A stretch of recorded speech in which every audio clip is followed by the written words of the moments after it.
Cyclonic storm जैसे जैसे उड़ीसा के तट के करीब आ रहा है। उड़ीसा और गंगे पश्चिम बंगाल के तटीय इलाकों में कल रात से ही तेज़ हवाओं के साथ बारिश प्रारंभ हो गई है। इसी के साथ साथ पूर्व उत्तर से लेकर बिहार, झारखंड और छत्तीसगढ़ और महाराष्ट्र तक बादल छाने लगे हैं। स्वागत है दोस्तों नेशनल वेदर न्यूज़ चैनल में। इस वीडियो में हम बात करेंगे आज और अगले 3 दिनों के दौरान पूरे भारत के मौसम का हाल। चलिए शुरू करते हैं। सैटेलाइट इमेजरी में आप देख सकते हैं साइक्लोनिक स्टॉर्म दाना उड़ीसा के तट के बेहद करीब पहुंच गया है, जिसके प्रभाव से पूर्वोत्तर से लेके बिहार के दक्षिणी इलाके, झारखंड, पश्चिम बंगाल, उड़ीसा, छत्तीसगढ़ और मध्य प्रदेश के दक्षिणी और पूर्वी इलाके और महाराष्ट्र तक बादल छाए हुए हैं। जब साइक्लोनिक स्टॉर्म उड़ीसा के पूर्वी तट से टकराएगा तो उड़ीसा के पूर्वी तट पर 100 से 120 किलोमीटर प्रति घंटे की रफ्तार के साथ भारी बारिश देगा। इसी के साथ साथ बंगाल, झारखंड और छत्तीसगढ़ के लगभग सभी इलाकों में आज रात से ही तेज़ बारिश प्रारंभ हो जाएगी और इसका असर बिहार और पूर्वी उत्तर प्रदेश, मध्य प्रदेश के पूर्वी और दक्षिणी भाग, विदर्भ, तेलंगाना तक दिखाई देगा, जिसकी वजह से आने वाले 24 घंटों में बिहार, पूर्वी उत्तर प्रदेश से लेके मध्य प्रदेश, महाराष्ट्र के पूर्वी इलाके यानी विदर्भ में और छत्तीसगढ़ में घने बादल छाए रहेंगे और ये यहाँ पर लगातार बारिश होने की संभावना है। लेकिन उत्तर प्रदेश के मध्य इलाके और मध्य प्रदेश के उत्तरी और पश्चिमी इलाकों में कल को बादल छाए रहने की संभावना है, लेकिन यहाँ पर बारिश की उम्मीद कम है।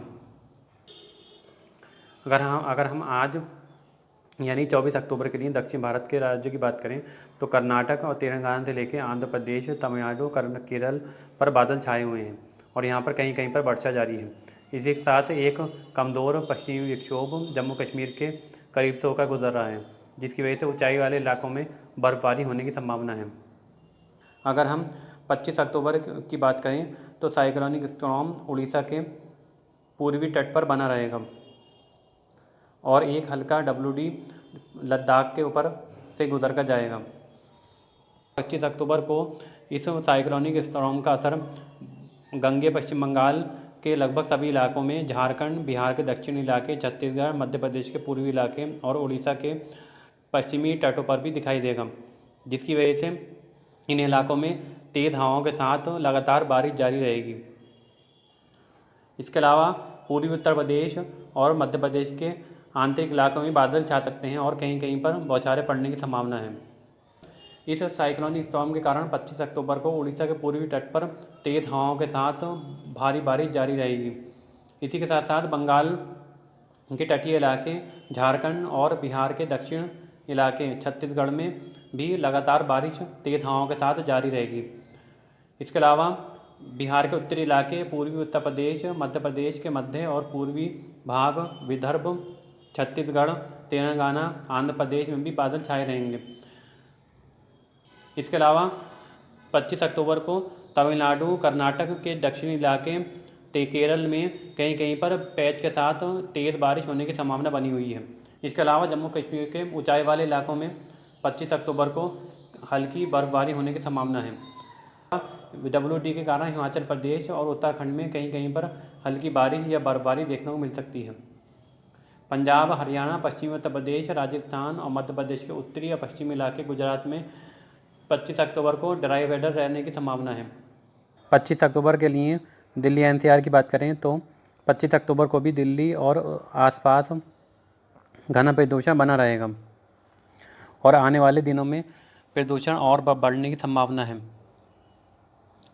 जब ये साइक्लोन कमज़ोर हो जाएगा तो हवाओं की गति उत्तर और मध्य भारत में कम हो जाएगी, जिसकी वजह से दिल्ली और उसके आसपास प्रदूषण और बढ़ने की संभावना है। लेकिन 25 अक्टूबर को लखनऊ से ऊपर पश्चिमी उत्तर प्रदेश के कुछ इलाके और दक्षिण पूर्वी राजस्थान, इन इलाकों में साइक्लोनिक स्टॉर्म के कारण बादल छाए रहने की संभावना है। यहाँ पर हाई क्लाउड, स्ट्रेटस क्लाउड छाए रहेंगे। 25 से लेकर 26 और 27 अक्टूबर तक बंगाल, बिहार, उत्तर प्रदेश के पूर्वी इलाके, मध्य प्रदेश के लगभग सभी इलाके, छत्तीसगढ़, महाराष्ट्र तक इस टाइप के बादल छाए रहेंगे। इस तरह के बादल काफ़ी ऊंचाई पर होते हैं और जहाँ पर ये बादल घने होते हैं वहाँ पर तेज़ हवाओं के साथ रिमझिम फुहार देते हैं। 26 अक्टूबर को लैंडफॉल के कारण ये कमज़ोर होने लगेगा, जिसकी वजह से इसके डीप डिप्रेशन या डिप्रेशन बनने की संभावना है। क्योंकि जब भी कोई भी साइक्लोनिक स्टॉर्म लैंड पर लैंडफॉल करता है तो लैंड पर मॉइस्चर मिलना इससे कम हो जाता है, जिसकी वजह से ये अपनी एनर्जी खोने लगता है। इसके साथ साथ उत्तर भारत से लगातार इसमें सूखी हवाएं मिलने लगेंगी, जिसकी वजह से ये अपनी एनर्जी खोने लगेगा और इसके डिप्रेशन या डीप डिप्रेशन 26 अक्टूबर को बने रहने की संभावना है। 26 अक्टूबर को साइक्लोनिक स्टॉर्म पश्चिमी हवाओं के कारण छत्तीसगढ़ या मध्य प्रदेश तक नहीं पहुंच पाएगा, क्योंकि पश्चिमी हवाएं इसे लगातार बाहर की ओर धक्का देती रहेंगी। इसकी वजह यह है कि इन इलाकों में तापमान कम होने के कारण यहाँ पर वायु का अधिक दबाव बन गया है, जबकि दक्षिण इलाके में सूरज की किरणें अभी भी तेज़ पड़ रही हैं, जिसकी वजह से यहाँ पर वायु का निम्न दबाव बना हुआ है। अधिक दबाव में हवा के कण पास पास होते हैं, जिसकी वजह से यहाँ पर हवा का दबाव प्रेशर काफ़ी है, और जबकि दक्षिण इलाके में हवा का दबाव कम होता है, जिसकी वजह से हवा के कण दूर दूर हो जाते हैं, और जब हवा के कण दूर दूर हो जाते हैं तो उनकी जगह पर मॉइस्चर ले लेता है।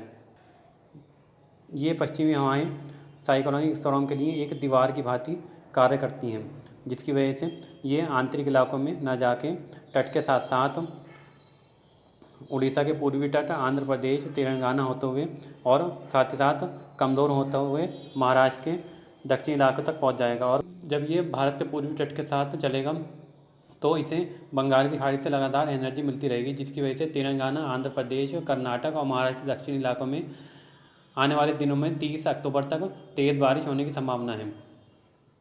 इसके अलावा 26 अक्टूबर को पूर्वोत्तर के लगभग सभी इलाकों में बादल छाए रहेंगे और बौछारें पड़ती रहेंगी। 26 तारीख की उत्तर भारत की बात करें तो उत्तर भारत के ज़्यादातर इलाके जम्मू कश्मीर, हिमाचल और उत्तराखंड मुख्य रूप से साफ रहेंगे।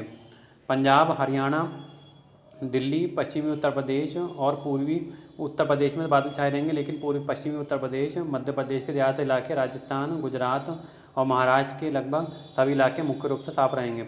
लेकिन मध्य प्रदेश, उत्तर प्रदेश के पूर्वी इलाके और मध्य प्रदेश के दक्षिणी पश्चिमी और महाराष्ट्र के लगभग सभी इलाकों में बादल छाए रहने की संभावना है।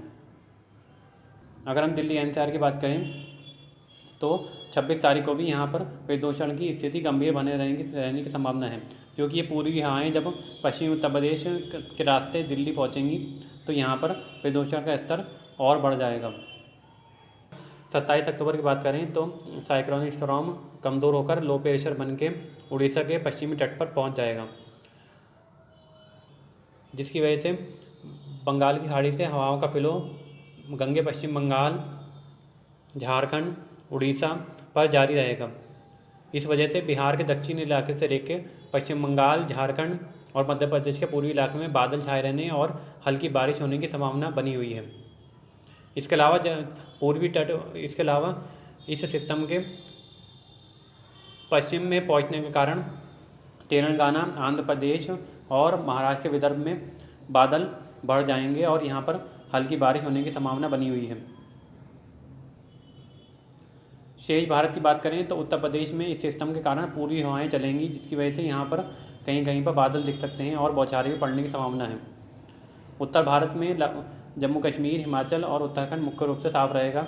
इसके अलावा पंजाब, हरियाणा, राजस्थान, गुजरात, मध्य प्रदेश के उत्तरी भाग मुख्य रूप से साफ रहने की संभावना है, लेकिन हरियाणा और दिल्ली एनसीआर में प्रदूषण बढ़ने की संभावना है और धुंध छाए रहने की संभावना ही दिख रही है। इसके अलावा महाराष्ट्र के ज़्यादातर इलाके मुख्य रूप से साफ रहेंगे। पूर्वोत्तर की बात करें तो पूर्वोत्तर के ज़्यादातर इलाकों में इस सिस्टम के कारण बादल छाए रहेंगे और हल्की बूंदाबांदी होती रहेगी। फिलहाल इस वीडियो में इतना ही। वीडियो देखने के लिए धन्यवाद।